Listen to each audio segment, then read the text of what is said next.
귀한 하루를 맞이하였습니다. 오늘 이제 금요일 아침인데요. 마가복음 6장 1절에서 13절까지 함께 보도록 하겠습니다.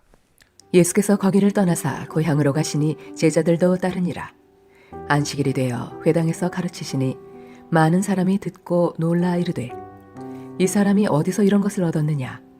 이 사람이 받은 지혜와 그 손으로 이루어지는 이런 권능이 어찌 됨이냐? 이 사람이 마리아의 아들 목수가 아니냐? 야고보와 요셉과 유다와 시몬의 형제가 아니냐? 그 누이들이 우리와 함께 여기 있지 아니하냐 하고 예수를 배척한지라. 예수께서 그들에게 이르시되 선지자가 자기 고향과 자기 친척과 자기 집 외에서는 존경을 받지 못함이 없느니라 하시며 거기서는 아무 권능도 행하실 수 없어 다만 소수의 병자에게 안수하여 고치실 뿐이었고 그들이 믿지 않음을 이상히 여기셨더라. 이에 모든 촌에 두루 다니시며 가르치시더라. 12 제자를 부르사 둘씩 보내시며 더러운 귀신을 제어하는 권능을 주시고 명하시되 여행을 위하여 지팡이 외에는 양식이나 배낭이나 전대의 돈이나 아무것도 가지지 말며 신만 신고 두 벌옷도 입지 말라 하시고 또 이르시되 어디서든지 누구의 집에 들어가거든 그곳을 떠나기까지 거기 유하라.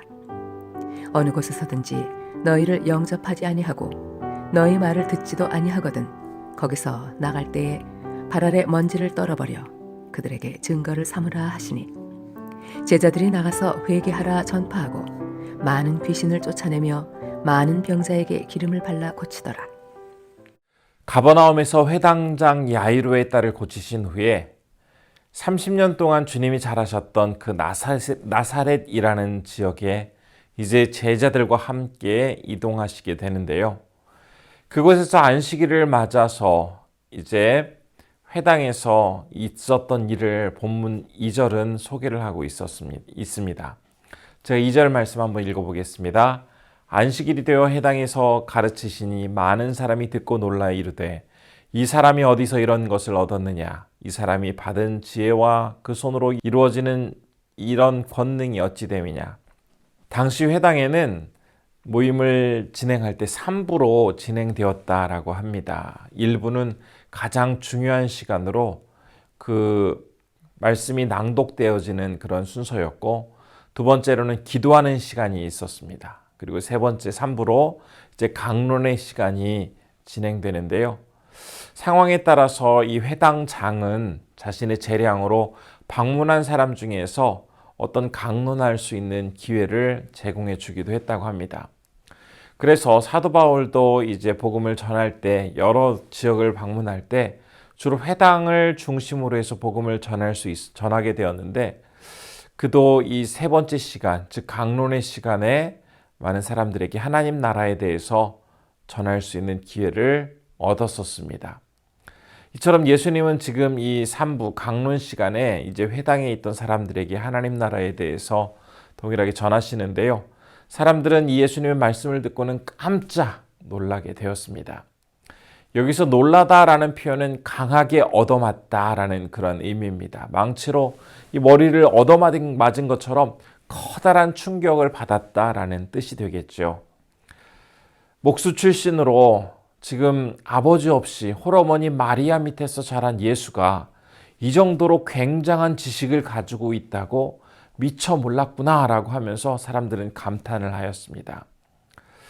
특별히 당시 사회에서는 이 목수라는 직업이 굉장히 천하게 여겨지던 직업이었기 때문에 이 천한 직업을 가지고 있던 예수님이 이 정도의 지식을 이야기한다는 것을 사람들은 쉽게 이해할 수 없었고 많이 놀랄 수밖에 없었습니다. 사람들의 놀람은 한편으로는 참 주님이 대단하시다라는 그런 칭찬의 메시지임과 동시에 어떻게 그렇게 천박하고 별 볼 일 없는 집안에서 저렇게 참 많은 지식을 알고 있는 사람이 나올 수 있단 말인가라는 약간의 조롱 섞인 비아냥과 같은 말이기도 하였습니다. 그렇기 때문에 예수님은 지금 이런 말을 하는 사람들을 향해서 선지자가 자기 고향과 자기 친척과 자기 집 외에서 존경을 받지 못함이 없다라고 말씀을 하십니다. 예수님에 대한 사람들의 선입견이 워낙 크게 작용을 하다 보니 오히려 주님이 사역하는 데 있어서 많은 방해 요소가 되었습니다.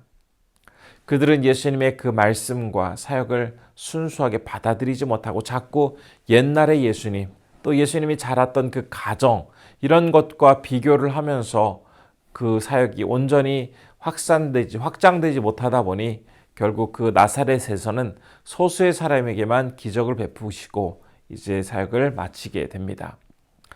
그리고 나서 예수님은 이제 그곳에서 제자들을 둘씩 파송한다라는 말씀이 6절 후반부부터 이제 13절까지 나오게 되는데요.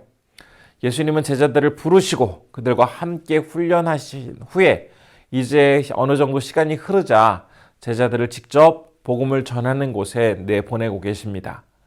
이때 둘씩 짝을 지어서 보내고 계신데 그 이유는 신명기에서 언급하고 있는 것처럼 사람들이 어떤 사실에 대해서, 사건에 대해서 증언으로 이야기하기 위해서는 반드시 2명 이상이 되어야 한다라는 이 말씀에 따라서 복음을 전할 때에 전하는 복음이 진실이다라는 것을 증거하기 위해서도 바로 이 2사람이 필요했고, 또 이 복음에 대해서 반대하는 사람들, 그들이 확실하게 복음을 거부하고 있다는 것을 증인 삼기 위해서도 2사람이 필요했습니다.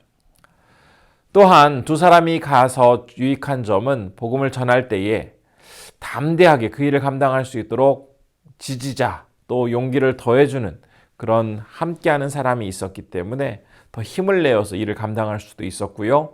또 한 사람이 복음을 전할 때 또 다른 누군가가 나타나면 전하지 않고 있었던 다른 한 사람이 이 사람을 상대할 수 있는 그런 장점도 있었습니다. 이러한 이유 때문에 예수님은 둘씩 짝을 지어서 복음을 전하도록 하셨습니다. 그런데 주님은 그들에게 이제 그들을 보낼 때에 지팡이 외에는 아무것도 가지 말라라고 말씀하십니다. 이 말씀은 전도를 하는 데 있어서 먹이시고 입히시고 인도하시는 그 하나님의 섭리와 주님의 그 세미한 음성, 그리고 주님의 숨결을 그 사역의 현장에서 몸소 체험해 보라라는 그런 의도가 바로 이 말씀 안에 숨겨져 있었습니다. 그뿐만 아니라 제자들에게 이제 당부하실 때 어떤 사람의 집에 머물 때에 한 사람의 집에 가급적이면은 계속 머물지 이곳저곳 이 사람 저 사람의 집에 옮겨 다니지 말라라고도 말씀을 하시는데요. 이렇게 했을 때 하나님 나라의 복음을 전함에 있어서 더 효과적이기 때문입니다. 실제로 초대교회에도 어느 정도는 이제 사역자들이 이 순회 사역을 감당할 때에 새로운 마을을 방문하였을 때 이곳저곳을 옮겨 다니지 않고 한 곳에 머물면서 복음을 전하였습니다. 그렇게 해야 이제 다른 사람들이 이 사역자를 찾아오려고 할 때도 어디 있는지 금방 알 수 있고, 또 각종 만남이라든지 상담과 영적인 케어를 함에 있어서도 이 한 곳에 머무는 것이 훨씬 유리했기 때문입니다. 그러나 시간이 지나면서 이렇게 한 곳에 오래 머무는 것이 유익보다는 사람들이 부담스러워하는 모습들이 더 이제 많이 나타나게 되었습니다. 그러면서 이제 한 집에 머무는 기간을 이틀에서 3일 정도로 이제 제한을 하는 그런 상황도 벌어지게 되었는데요. 어쨌든 예수님은 이제 복음을 전할 때 가급적이면 한 집에 오래 머물면서 정성을 다하여 집중해서 사람들에게 복음을 전하라라고 이야기를 하십니다. 그리고 나서 만일 그곳에서 복음을 전하려고 할 때 사람들이 말씀을 들으려고 하지 않으면 그 마을을 떠날 때 발에서 먼지를 털어버리라라고 하십니다. 이 말씀은 이제 복음을 거부하는 지역을 나올 때에 그곳에서 신발에 붙은 흙이 이제 성전을 더럽히는 일이 없도록 그곳에서 나올 때 바로 다 모든 것들을 털어버리고 나오라는 주님의 말씀이셨습니다. 그런 뒤에 이제 오늘 본문 6장 12절과 13절은 이렇게 마무리를 하고 있는데요. 제가 그 말씀을 읽겠습니다. 제자들이 나가서 회개하라 전파하고 많은 귀신을 쫓아내며 많은 병자에게 기름을 발라 고치더라. 이 구절에서 이제 회개하라라는 의미는 마음을 바꾸고 인생의 길을 바꾸라라는 그런 뜻입니다. 사람이 온전히 회개하기 위해서는 자신을 부르는 그 주님 앞에 온전히 나아가 주님만을 나의 인생의 참된 임금으로 왕으로 모실 때에 가능하게 되죠. 따라서 제자들은 먼저 주님을 온전히 믿고 그분 앞에서 회개한 이후에 이제 다른 사람들을 찾아가서 회개하도록 그렇게 인도하고 있습니다. 또 많은 병자들에게 기름을 발라서 그 병이 나을 수 있도록 하였다라는 메시지도 있는데요. 물론 기도를 통해서도 사람을 고치고 병이 낫게도 했겠지만 하나님 그 한 가지 방법만 사용하시지 않고 기름을 발라서 또한 새로운 방법으로 오늘날로 치면 어떤 약을 사용해서 아니면 의사의 어떤 치료를 통해서 병을 낫는 방법도 동일하게 주님은 사용하고 계시다라는 것을 이 말씀을 통해서 우리가 알도록 해주십니다. 이제 말씀을 정리하겠습니다. 예수님께서 고향 나사렛에서 사역을 시작하셨을 때 그곳의 사람들은 예수님께 호의적인 반응을 보이지 않았죠. 특별히 회당에서 아주 대단한 강론을 펼치셨음에도 불구하고 사람들은 아버지를 먼저 떠나보내고 홀 어머니 마리아의 손에서 자란 목수 출신의 별 볼 일 없는 사람이 참 말은 대단하게 하는구나라고 하면서 예수님을 선입관을 가지고 온전히 받아들이지 못하였습니다.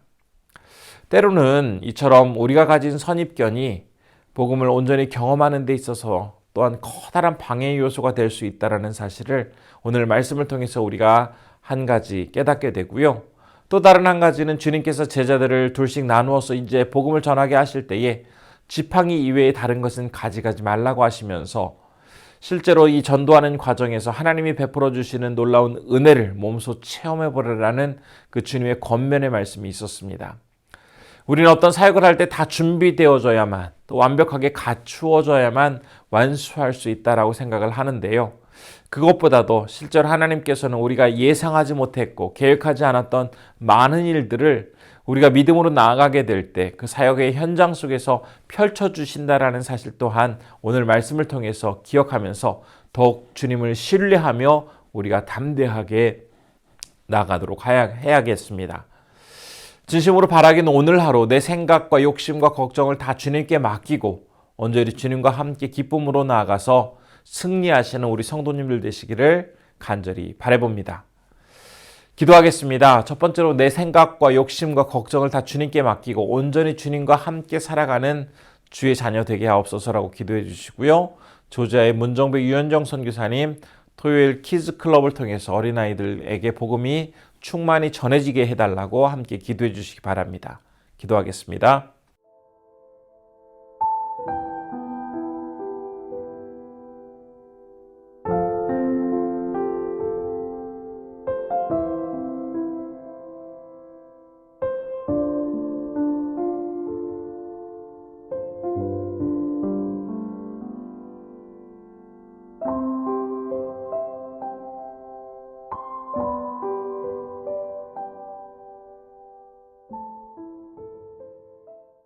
은혜가 충만하신 아버지 하나님, 오늘 말씀을 통해서 우리가 다시 한번 주님 앞에 우리 자신을 돌아봅니다.